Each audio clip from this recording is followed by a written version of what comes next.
उत्तर प्रदेश के कुल 9 विधानसभा सीटों पर उपचुनाव की वोटिंग खत्म होने के बाद अब बारी एग्जिट पोल के आंकड़ों की है। यूपी के नतीजों पर पूरे देश की निगाहें हैं। यूपी में मुख्यमंत्री योगी आदित्यनाथ और सपा मुखिया अखिलेश यादव के बीच सीधा मुकाबला माना जा रहा है। उपचुनाव में 9 सीटों पर जंग किस कदर तेज है, इसका अंदाजा इसी बात से लगाया जा सकता है कि बुधवार को महाराष्ट्र और झारखंड चुनाव की वोटिंग में सबसे ज्यादा चर्चा यूपी की 9 विधानसभा सीटों की रही।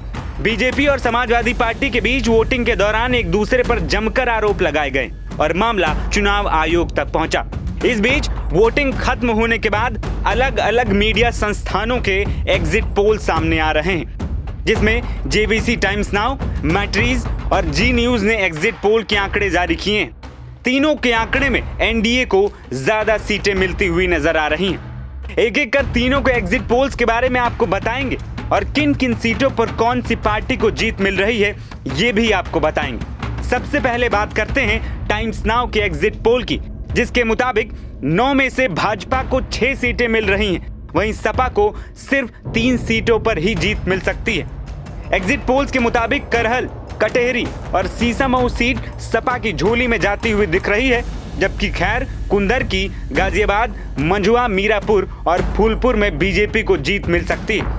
तो वहीं बीएसपी और भीम आर्मी एआईएमआईएम गठबंधन का खाता ही नहीं खुलता नजर आ रहा है। दूसरी ओर मैट्रिज के आंकड़ों के मुताबिक सपा को सिर्फ इस उपचुनाव में 2 ही सीटें मिल रही हैं, जबकि बीजेपी 7 सीटों पर कब्जा करती हुई नजर आ सकती है।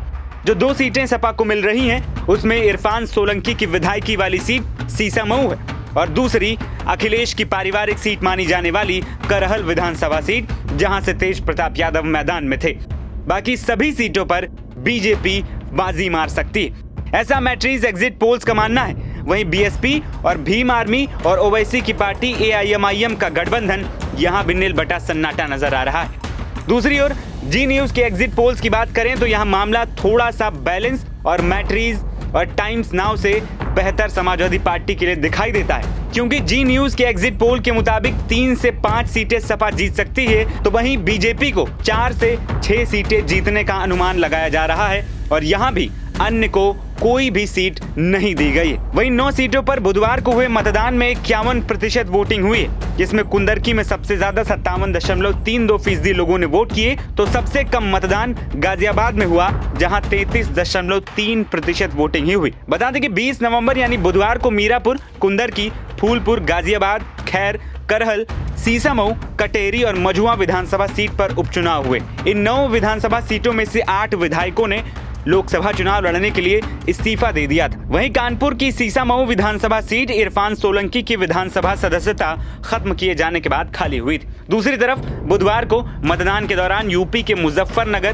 कानपुर समेत अन्य जिलों की सीटों पर थोड़ा हंगामा भी देखने को मिला। भाजपा और सपा ने एक दूसरे पर खूब आरोप लगाए, जिसमें समाजवादी पार्टी ने यूपी पुलिस को खासा टारगेट किया। गौरतलब है कि उत्तर प्रदेश में हुए उपचुनाव के नतीजे 23 नवंबर को आने वाले हैं। ऐसे में चुनावी अखाड़े में उतरे हर प्रत्याशी समेत तमाम नेताओं को फाइनल रिजल्ट का इंतजार है। एनबीटी ऑनलाइन की रिपोर्ट।